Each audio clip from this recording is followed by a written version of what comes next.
Corona काल में जिस प्रकार से लोगों की जान गई है, मैं तो कहूंगा कि जेनोसाइड, नरसंहार किया गया लोगों का। एक प्रकार से डर रहे हैं हम ये बात बोलने से कि नरसंहार, जानबूझ के लोगों की जान गई है, चलाई गई। अगर आप सब्र का बांध इस तरह से तोड़ना चाहते हैं कि वो निर्दोष किसानों के ऊपर गोलियां चलाना चाहते हैं, तो वो उसकी भी कोशिश करके देख ले, लेकिन ये जो किसान है ये डरने वाला नहीं। आगे भी मैं चेतावनी देता हूं खट्टर और दुष्यंत सरकार को, जो मर्जी कर ले, डंडे चलाए, गोली चलाए, देश का किसान इस आंदोलन को अपने पथ से भटकने नहीं देगा और ये लड़ाई अपने अंतिम अंजाम तक पहुंचा के रहे। कॉरपोरेट को बांटा जा रहा है हमारा पैसा और हमें आज दर दर का भिखारी बना दिया, दर दर की ठोकरें किसान खाने को मजबूर है। ये वीडियो जब शूट किया जा रहा है, हर घंटे कोई न कोई किसान आत्महत्या कर रहा है। इस देश में ऐसी स्थिति है और किसान को मरने पर मजबूर कर दिया है सरकार ने।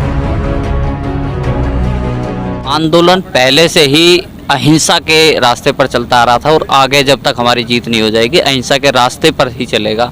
लेकिन ये जो हिंसक सरकार है, जो लगातार इस आंदोलन से पहले भी इनकी जब से सत्ता आई है, देश भर में जगह जगह हिंसक घटनाएं देखने को मिल रही हैं और अब इनकी नज़र हमारे अहिंसा, जो हम महात्मा गांधी जी के आदर्शों पर चलकर लगातार 7 महीने हम पूरे कर चुके हैं और 8वां महीना चल रहा है। कल की ही घटना है, ये आप पीछे देख रहे हैं, ये नेशनल हाईवे है।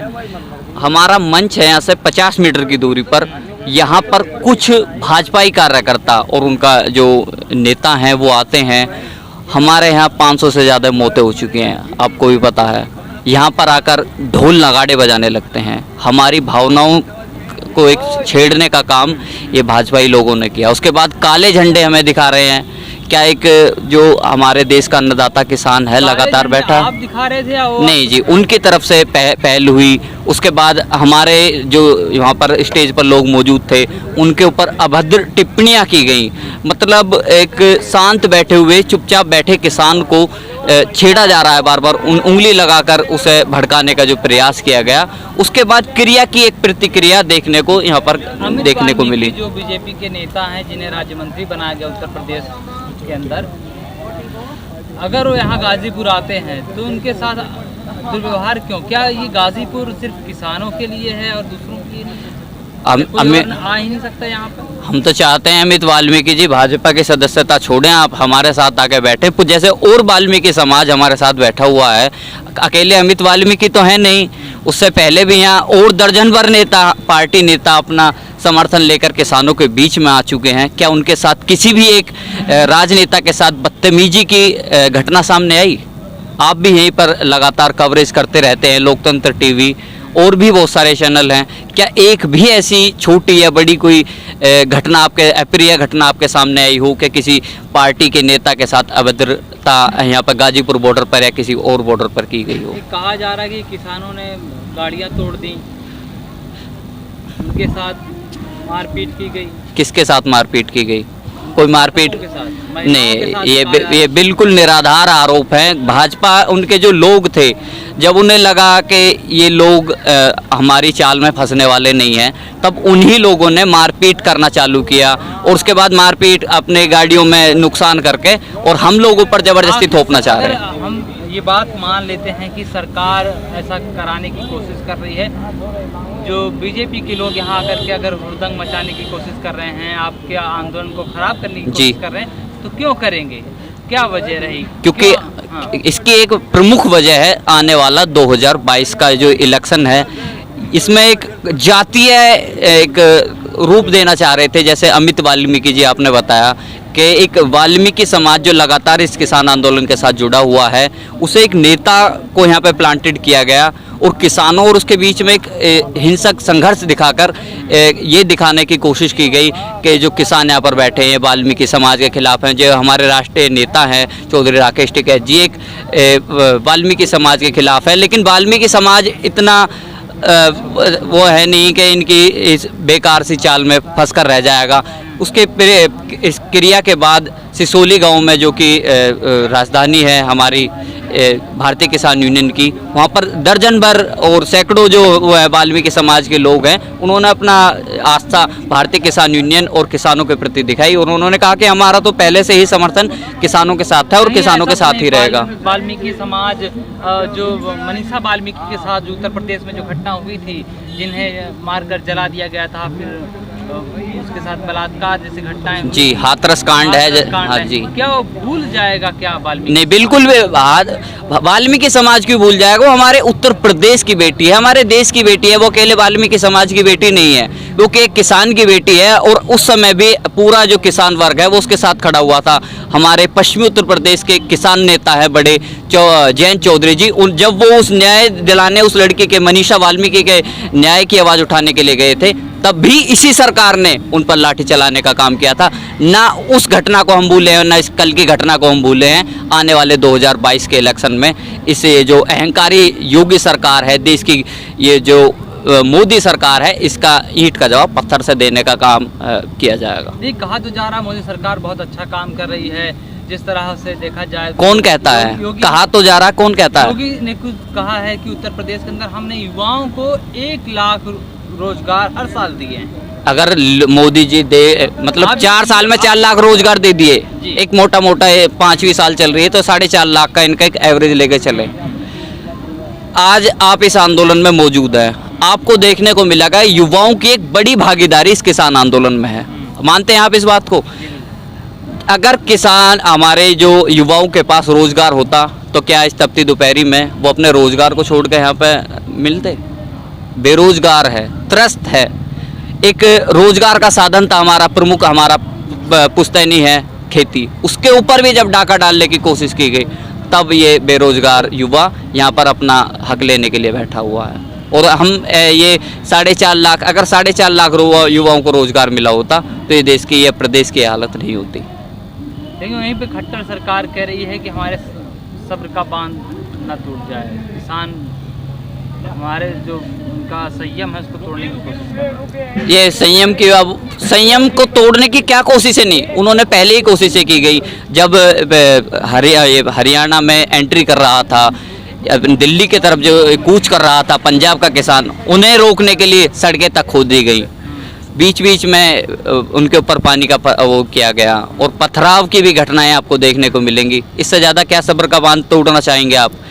पीपली में लाठियाँ चलाई गई। अगर आप सब्र का बांध इस तरह से तोड़ना चाहते हैं कि वो निर्दोष किसानों के ऊपर गोलियां चलाना चाहते हैं, तो वो उसकी भी कोशिश करके देख ले। लेकिन ये जो किसान है ये डरने वाला नहीं है। एक खोखले जो डरावनी बातें करके उससे डरने वाला किसान नहीं है। मेरे साथी मौजूद है, सोमवीर जी हरियाणा से ही हैं, आप इनसे पूछ लीजिए खट्टर जी के बारे में। तो देखिए, आपने एक शब्द का उपयोग किया कि सबर का बांध।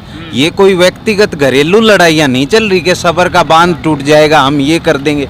ये देश लोकतंत्र से चलता है, लोकतंत्र की एक प्रक्रिया होती है और फ्रीडम ऑफ एक्सप्रेशन और फ्रीडम ऑफ प्रोटेस्ट हर व्यक्ति को है। और वही देश का किसान संविधान को और देश को और खेती किसानी को बचाने के लिए इस देश में आंदोलन कर रहा है। और सबर के बांध की जो बात है वो तो उन्होंने अपनी तमाम कोशिशें करके देख ली। किसान को खालिस्तानी कहा, जाटिस्तानी कहा, किसान को बलात्कारी कहा, हिंसक कहा, हर प्रयोग आज सरकार जो खट्टर सरकार है, जो खुद वो डरी हुई सरकार है, वो हर कोशिश करके देख चुकी है। और सबर के बांध की तो कोई बात ही नहीं है। और आगे भी मैं चेतावनी देता हूँ खट्टर और दुष्यंत सरकार को, जो मर्जी कर ले, डंडे चलाए, गोली चलाए, देश का किसान इस आंदोलन को अपने पथ से भटकने नहीं देगा और ये लड़ाई अपने अंतिम अंजाम तक पहुंचा के रहेगा।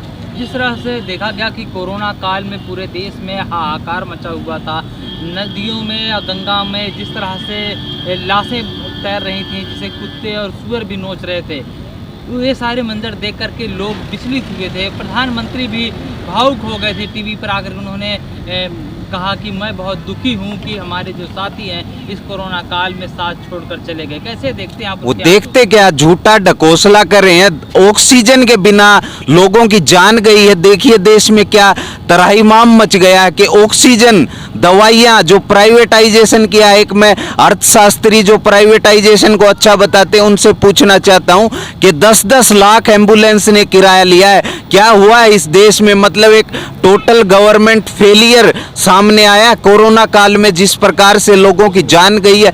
मैं तो कहूँगा कि जेनोसाइड, नरसंहार किया गया लोगों का। एक प्रकार से डर रहे हैं हम ये बात बोलने से कि नरसंहार, जानबूझ के लोगों की जान गई है। और ऑक्सीजन की कमी, दवाइयों की कमी के कारण, और गंगा में लाशें तैर रही हैं। जिस गंगा को नमामि गंगे जो करोड़ों का प्रोजेक्ट चला रहे हैं और गंगा को साफ करने की बात कर रही हैं, उसमें देश के किसान की और देश के नागरिक की लाशें सड़ रही हैं। इतना बुरा दौर इस देश ने आज तक नहीं देखा था। ये भारत के इतिहास का अंग्रेजों से भी खराब दौर है। अगर इस देश में कोई सरकार बनी है, अंग्रेजों की भी सरकार बनी थी, उन्होंने भी शासन किया, उससे भी बुरी ये मोदी सरकार है। आप नरसंहार कहने से क्यों डर रहे हैं? क्या मोदी लोग डर रहे हैं लोगों को।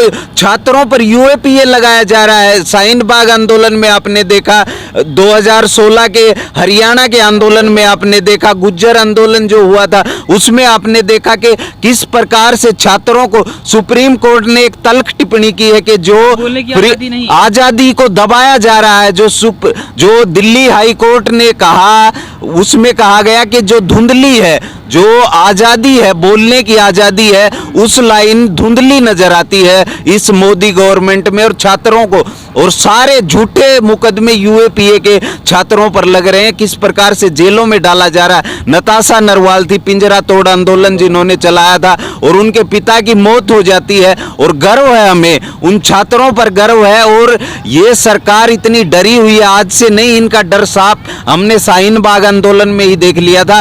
और ये जो आंदोलन, किसान आंदोलन चल रहा है, ये नरेंद्र मोदी और योगी सरकार की ताबूत में आखिरी कील साबित होगा। क्या लगता है अब अगर ये 3 कृषि कानून की वापसी तो नहीं हुई, आप 3 कृषि कानून की वापसी के लिए यहाँ पर बैठे हुए थे, अब लगता है आप सत्ता परिवर्तन की तरफ जा रहे हैं? सत्ता अब कुर्सी वापसी होगी। अगर बिल वापसी नहीं होगा तो बिल भारत सरकार ही वापस लेगी। चाहे ये ले, चाहे और कोई सरकार ले, कोई सरकार वापस ले, भारत सरकार को ही बिल वापसी लेने पड़ेंगे, चाहे कोई सरकार हो। अब किसानों का मकसद सत्ता परिवर्तन है। किसानों का मतलब है व्यवस्था परिवर्तन, व्यवस्था को बदलना चाहता है। और ये व्यवस्था के विरुद्ध ये लड़ाई है। अकेले 3 कृषि कानूनों के विरुद्ध लड़ाई नहीं है। जो 1-1 एकड़ का किसान, जो 1000 महीना आमदनी है, वो अपने बच्चों को कैसे पाल रहा है, 1 से 5000, बड़े किसान मात्र 7000 रुपये महीना कमा रहे हैं। उसके उस व्यवस्था के विरुद्ध जो हमारा पूंजी संग्रह है वो चंद लोगों को दिया जा रहा है, कॉरपोरेट को बांटा जा रहा है हमारा पैसा, और हमें आज दर दर का भिखारी बना दिया। दर दर की ठोकरें किसान खाने को मजबूर है। ये वीडियो जब शूट किया जा रहा है, हर घंटे कोई ना कोई किसान आत्महत्या कर रहा है। इस देश में ऐसी स्थिति है और किसान को मरने पर मजबूर कर दिया है सरकार ने। आप उत्तर प्रदेश से आते हैं, उत्तर प्रदेश में अब चुनाव नज़दीक है, लेकिन इससे पहले जिस तरह से 5 राज्यों में चुनाव हुए और बंगाल में बीजेपी को मुख्य भूमिका पड़ी, क्या लगता है किसान उत्तर प्रदेश के इस चुनाव में मुख्य भूमिका निभाने जा रहा है क्या? सिर्फ किसान ही नहीं, इस प्रदेश का जो युवा है, बेरोजगार है, और तमाम जो इसके अलावा भी जो बाकी वर्ग हैं, वो तमाम लोग इस जो सरकार के खिलाफ होकर वोट करेंगे। और इस जो योगी सरकार है, इसकी वापसी बिल्कुल तय है। 2022 में एक नई सरकार आपको 2022 में देखने को मिलेगी। उत्तर प्रदेश के अंदर तमाम राजनीतिक पार्टियां हैं, चाहे सपा हो, बसपा हो, या कांग्रेस हो, या और कोई भी अन्य पार्टियां हो, तमाम पार्टियां चुनाव लड़ रही हैं। लेकिन किसान किसके साथ खड़ा है? किसान उसके साथ खड़ा जो हमारी बात करेगा, जो हमारे साथ यहाँ पर आकर खड़ा हुआ था, और उसका आपको जो वो है वो आपको 2022 में देखने को भी मिल जाएगा। कहीं ऐसा तो नहीं राकेश टिकैत की तरफ से कोई ऐलान होगा, उसका इंतजार कर रहे हैं? बिल्कुल, अब उस पर संयुक्त राकेश टिकैत जी का पूरा संयुक्त किसान मोर्चा है, उसकी जो भी हमें दिशा निर्देश होंगे उस पर पूरी तरीके से काम किया जाएगा। जैसा इसमें आपको पश्चिम बंगाल के इलेक्शन में भी देखने को मिला था कि यहाँ से किसान गए थे, वहाँ लोगों को इस बारे में बताया, जागरूक किया गया। एक आखिरी सवाल, अगर सरकार आपकी बातों को मान लेती है, 3 कृषि कानून की वापसी कर लेती है, तो क्या फिर भी आप सरकार के खिलाफ वोट डालेंगे? नहीं देखो, पहली बात तो अगर ऐसा कर लेते तो हमें बहुत खुशी होगी, लेकिन मेरा जो मत है वो मेरा देने का मेरा अधिकार है, वो मैं तब भी अपनी मर्जी से डालूंगा। और एक चीज़ है, हमारे यहाँ एक कहावत है कि जो दूध का जला हुआ होता है वो छाया में भी फूंक मार मार कर पीता है। जब एक बार ये सरकार मुझे लगातार 8 महीने तक इस गर्मी में बैठाने कर मजबूर है, ठंड में मेरे साथ के 550 से ज़्यादा लोग शहीद हो चुके हैं, तो मैं इतना तो मूर्ख नहीं हूँ कि मैं दोबारा से इन्हें चुनने का कार्य करूँगा। जिस तरह से देखा जाए तो पूरे देश में बेरोजगारी, जी भुखमरी और रोजगार की व्यवस्था नहीं है। हेल्थ का सेक्टर भी आपने देख लिया, जी। कोरोना में किस तरह से लोगों को ऑक्सीजन भी नहीं मिल रही थी। लेकिन अब उत्तर प्रदेश के अंदर सबसे बड़ा मुद्दा धर्मांतरण का है, जो टीवी पे लगातार दिखाया जा रहा है। ये टीवी वाले मूर्ख बना रहे हैं, इनके साथ मिलकर के ये समझना पड़ेगा।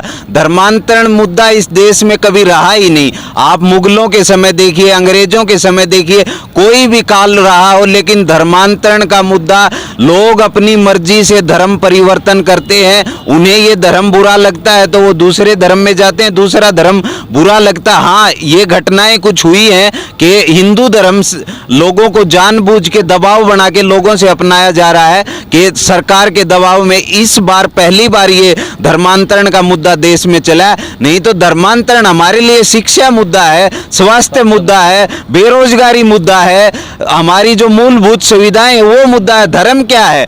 धर्म इंसानियत सबसे बड़ा धर्म है और हमारा कोई धर्म नहीं। किसानी सबसे बड़ा धर्म है। किसानी वो व्यवस्था है 10,000 साल पहले जब किसान ने धरती में बीज बोया, तब जाके ये सभ्यताएं, ये धर्म, ये पंथ ये शुरू हुई। उससे पहले तो इंसान भगोड़ा था, बंदर के रूप में आदि मानव बना था। वो तो भटकते हुए जानवरों को खाता था और जंगलों में अपना गुजारा करता था। इस देश में सबसे बड़ा धर्म किसानी है, जिसने इंसान को सभ्यता दी है। जो सभ्यता आज जो हम जीवन जी पा रहे हैं, ये टेक्नोलॉजी है, ये चीजें सिर्फ और सिर्फ एक कृषि इस दुनिया में आई, इस पृथ्वी पर आई, उसी से ये चीज संभव हुई है। और कृषि और इंसानियत से बड़ा कोई धर्म नहीं है। ये बेबुनियाद मुद्दे बनाए जा रहे हैं। भटकाने की कोशिश हो रही है क्या? बिल्कुल स्पष्ट तौर से लोगों को भटकाने, इन्हें पता चल गया, इन्हें बंगाल में देख लिया। और ये जो चुनाव हुए हैं, जिला पंचायत के चुनाव, उनमें इनका बुरा हाल हुआ है। 600 सीटें जीते हैं, वो भी इन्होंने बेईमानी करके 300 सीटें जीती हैं। और अब अपने जिला अध्यक्ष बनवा रहे हैं। बागपत की घटना देखी, उत्तर प्रदेश में पर्चा नहीं भरने दिया जा रहा है। पूर्ण रूप से तानाशाही सरकार कर रही है। और मीडिया तो इनका है ही, पूरा मेन स्ट्रीम मीडिया, इलेक्ट्रॉनिक्स हो, प्रिंट मीडिया हो, डिजिटल मीडिया हो, पूरा कॉरपोरेट के हाथ में है। और ये नरेंद्र मोदी को लोग एक चेहरा बना रहे हैं, लेकिन किसान की लड़ाई सीधा कॉरपोरेट से है। बीच में नरेंद्र मोदी प्यादा है। हमारी लड़ाई कॉरपोरेट के साथ है और कॉरपोरेट का जो पूंजी संग्रह है उसको हम मात देंगे इस आंदोलन के माध्यम से।